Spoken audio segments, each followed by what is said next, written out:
Bu Kamalia, Bu. Ibu Kamalia. Ibu. Iya, Bu.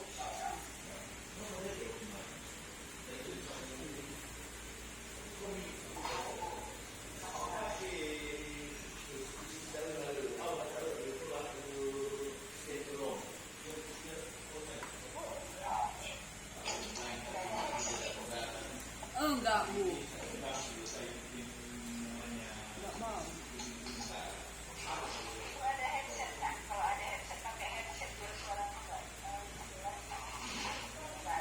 Enggak ada bawa juga handsetnya.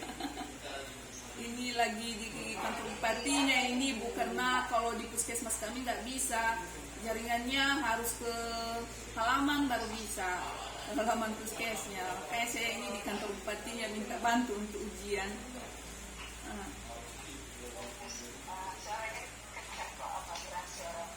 Ya, terima kasih. Iya, Bu.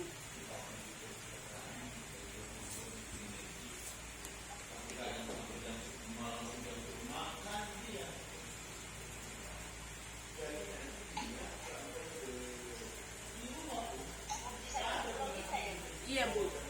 Yang satu Ibu Lolita Nugrain. Iya.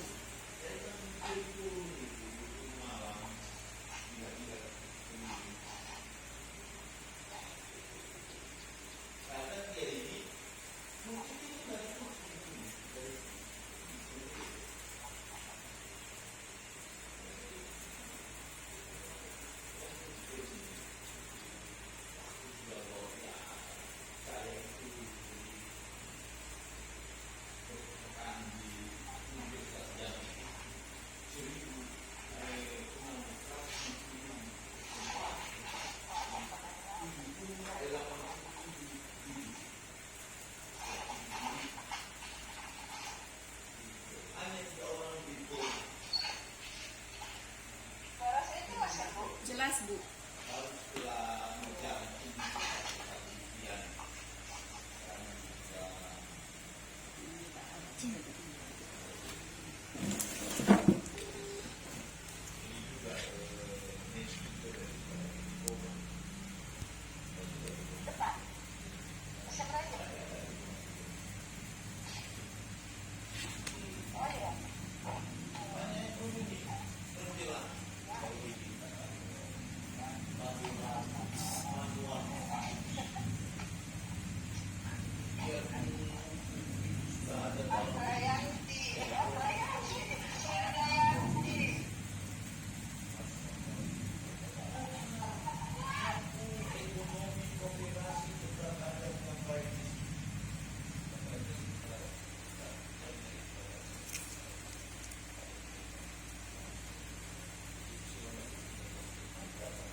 selamat pagi saya ucapkan kepada Ibu Pembimbing dan Ibu Penguji. Yang saya hormati Ibu Penguji 1, Ibu Lolita, Ibu Penguji 2, Ibu Kamalia, dan Ibu Dosen Pembimbing, Ibu Srimis. Perkenankan saya Bu membacakan hasil proposal saya yang berjudul Hubungan Teknik Menyusui dengan Kejadian Regurgitasi di Puskesmas Lahemi, Kabupaten Nias Barat, Sumatera Utara tahun 2022. Sebagai latar belakang, yaitu teknik menyusui yang benar adalah cara memberikan ASI kepada bayi dengan perlengketan dan posisi ibu dan bayi dengan benar. Cara menyusui sangat mempengaruhi kenyamanan bayi saat menyusui, saat mengisap ASI. Bidan dan perawat perlu memberikan bimbingan pada ibu dalam minggu pertama setelah persalinan nifas tentang cara-cara menyusui yang benar. Cakupan pemberian ASI eksklusif pada bayi 0-5 bulan di Indonesia pada tahun 2016 sebesar 54%, dengan pemberian ASI eksklusif pada bayi 0-6 bulan sebesar 29,5%, di mana target Renstra dalam pencapaian pemberian ASI eksklusif sebesar 42%. Persentase pemberian ASI eksklusif di Sumatera Utara pada bayi 0-5 bulan sebesar 46,8% dan pada bayi 0-6 bulan sebesar 12,4%. Penyebab rendahnya cakupan pemberian ASI eksklusif adalah pemberian susu formula, faktor ibu bekerja, faktor terbatasnya tenaga konselor ASI, faktor keluarga yang edukasi, advokasi, di mana ada 10 langkah menuju keberhasilan menyusui atau MKM, salah satunya membantu ibu tentang teknik menyusui yang benar. Ini menurut WHO 2009 terdapat 35,6% ibu gagal menyusui bayinya dan 20% diantaranya adalah ibu-ibu di negara yang berkembang. Sementara itu, berdasarkan dari riset kesehatan dasar tahun 2010, dijelaskan bahwa 67,5% ibu yang gagal memberikan ASI eksklusif kepada bayinya adalah kurangnya pemahaman ibu tentang teknik menyusui yang benar. Adapun latar belakangnya, saya ambil ini judul, karena teknik menyusui yang tidak tepat dapat menyebabkan regurgitasi seperti proses perlengketan yang salah, posisi terlentang saat disusui, mengakibatkan ASI yang diminum dapat keluar kembali. Dan semua bayi ini mengalami regurgitasi, khususnya ketika bayi masih di bawah umur 1 tahun. Regurgitasi adalah aliran balik, di mana isi lambung ke dalam kerongkongan dan dikeluarkan melalui mulut yang berlangsung secara involunter.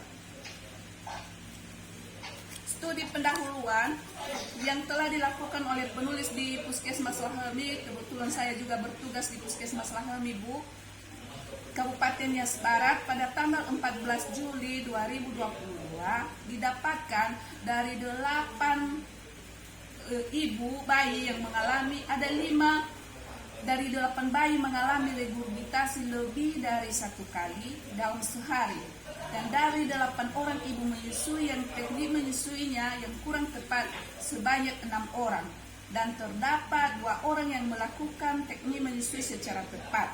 Dari hasil wawancara yang saya lakukan pada 8 orang ibu, hanya ada 1 orang yang melakukan penanganan regurgitasi dengan baik, seperti memiringkan bayi saat terjadi regurgitasi.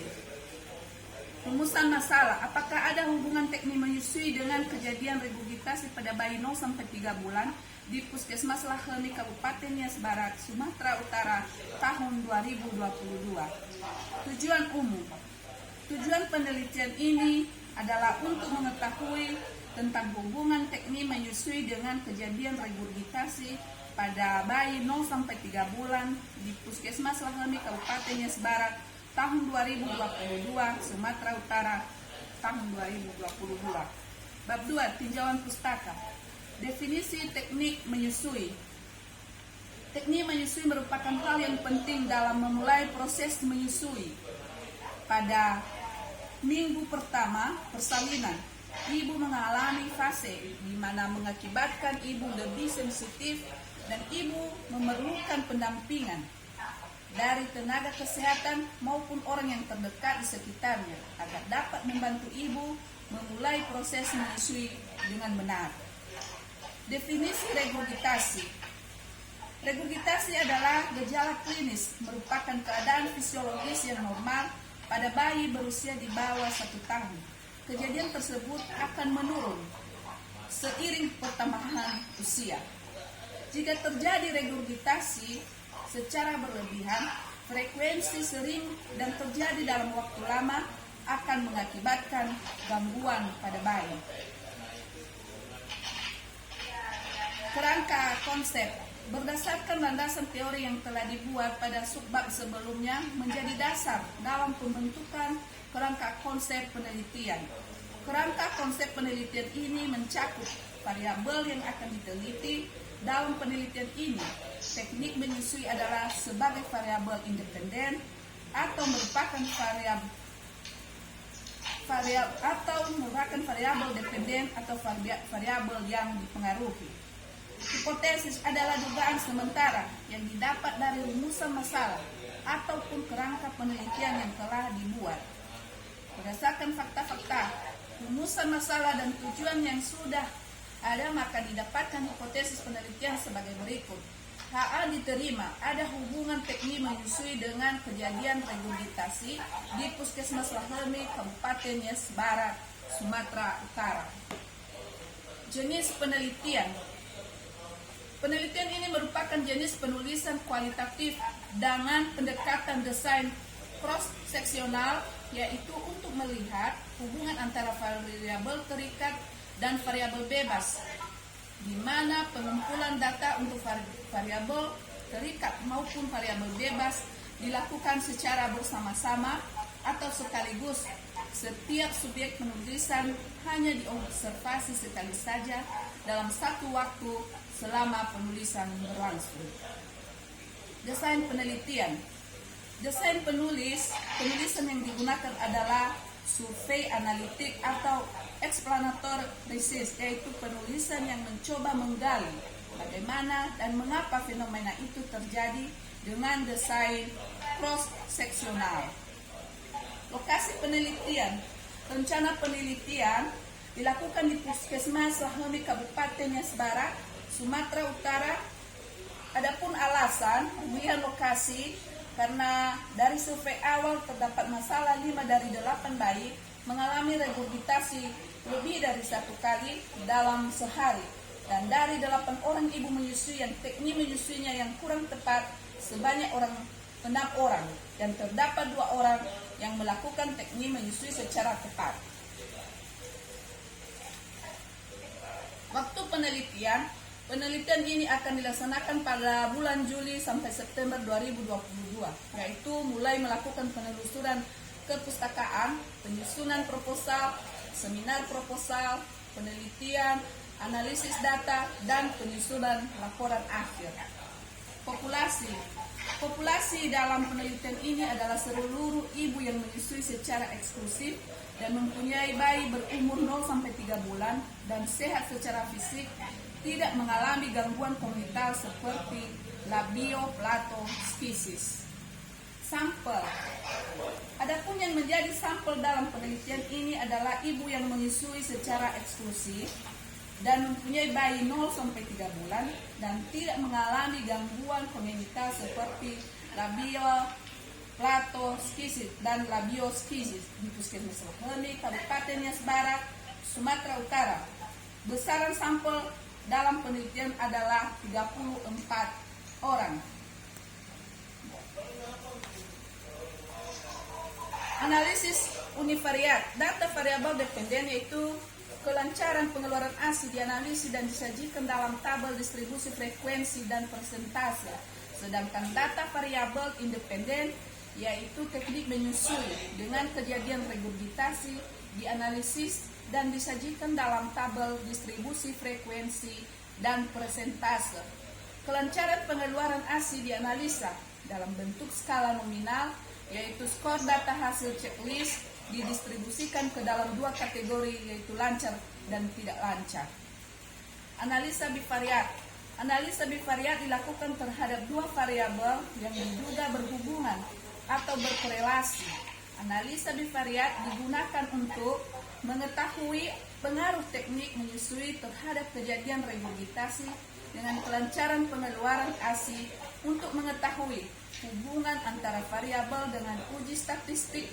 Siswa menggunakan program statistik dengan nilai taraf signifikan Q sama dengan 0,05 jika hasil data probabilitas P kurang dari 0,05 maka H0 ditolak. Apabila P lebih dari 0,05 maka H0 diterima dengan bantuan program komputerisasi. Demikian Ibu hasil penyajian proposal saya. Mohon masukan dan saran serta perbaikan demi kebaikan ke depan. Terima kasih Bu.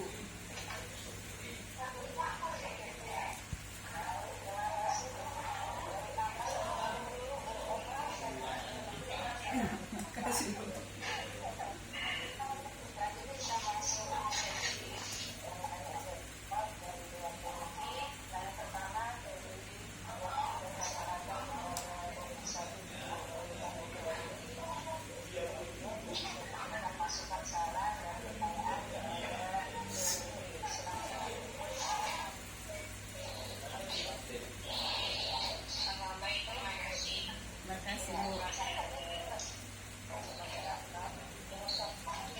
Dengar Bu.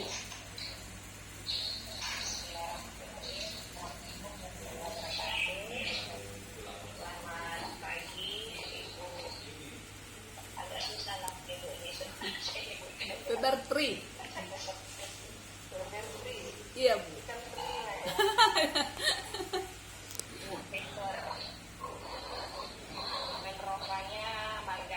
Marganya Bu.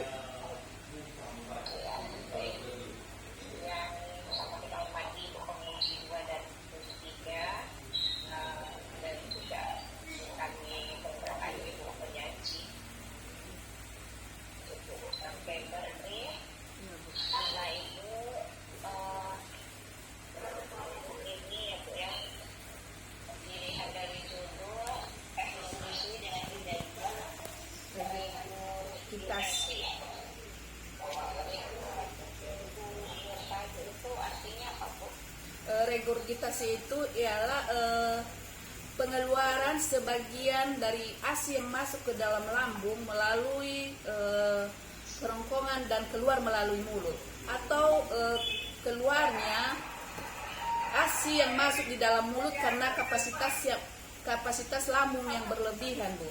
Keluarnya ASI yang masuk akibat karena itu lambungnya tidak bisa menampung ASI-nya lagi, makanya keluar. Itu yang disebut dengan regurgitasi. Atau istilah gumoh Bu.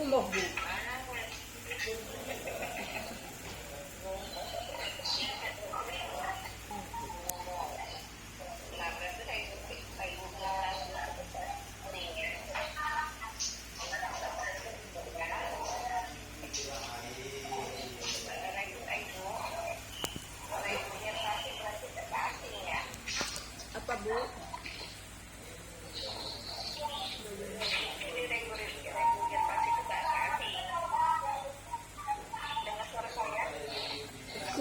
Regurgitasi itu memang iya Bu, bahas pengeluaran ASI yang masuk ke dalam mulut karena juga disebabkan oleh kapasitas lambung yang tidak sanggup untuk ini menampung. Iya, bukan Bu. Iya. Iya bahasa Latin Bu. Iya Bu. Penulisannya dimiringkan Bu. Iya Bu. Penulisan. Iya Bu, makasih. Ibu namanya anion. Regurgitasi. Iya. Terus makasih Bu. Iya Bu.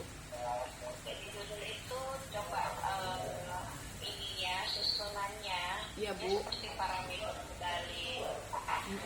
Ya, jadi itu kurang cantik lah nanti kelihatannya ya. Oh iya Bu, berarti regurgitasinya dibuat miring penulisannya ya Bu ya.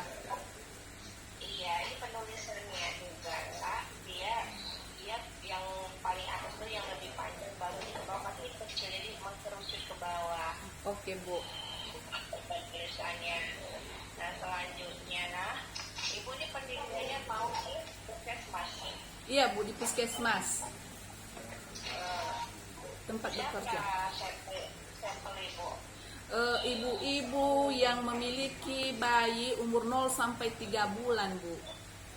Nah, di judulnya Yang saya. nggak kelihatan. Oh berarti di oke. Bayi. Registrasi pada Bayi.